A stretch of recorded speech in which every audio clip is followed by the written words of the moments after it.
mapagpalang araw mga kataba, mabilis ang luto.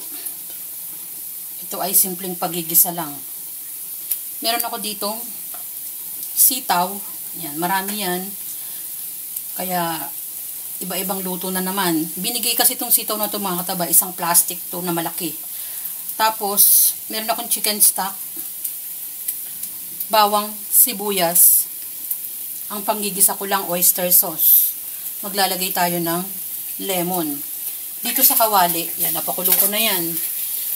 Tapos merong nakahalong buto dahil yan ay para sa aming alaga. Kahit na anong part ng chicken pwede. Inilagay ko na yung ating bawang sibuyas. Maglagay ako ng konting mantika lang.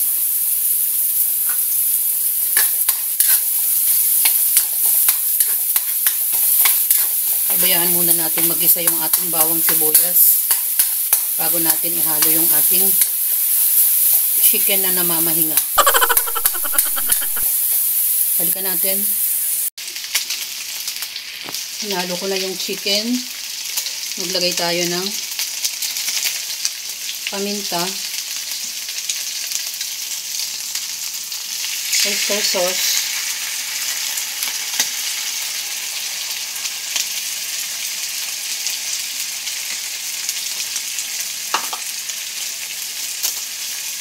pampalasa at Ajinomoto,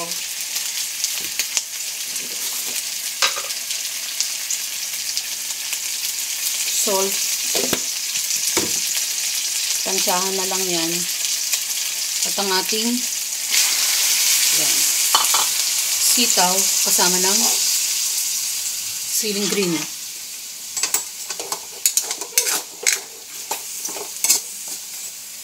Halo ko na itong ating chicken stock. Haluin natin. Na-toast na yung ilalim. Malasa yan.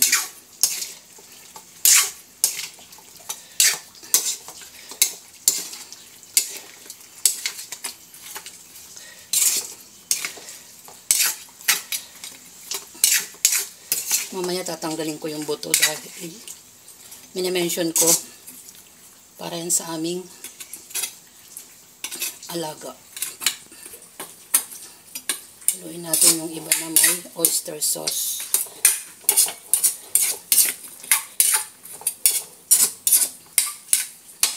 Mamaya na yung lemon.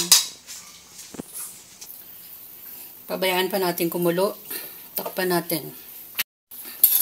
Pag nagmamadali ka, mga simpleng pagigisa lang. Tulad nito. Yung manok, ginisa ko lang sa oyster sauce. At sitaw ang inilagay ko. Kasama ng siling green. Nagpakulo muna ako ng manok para yung chicken stock mas malasa pag iginisa natin yung ating gulay. Yan. Yan yung masarap na kinisa natin sa oyster sauce chicken na may sitaw. Halos paluto na yung gulay. Mag-squeeze tayo ng lemon. Tinanggal ko na rin yung buto na isa na malalaki. Chicken lang talaga to. Simpleng ginisa lang. Tapos, tikman natin.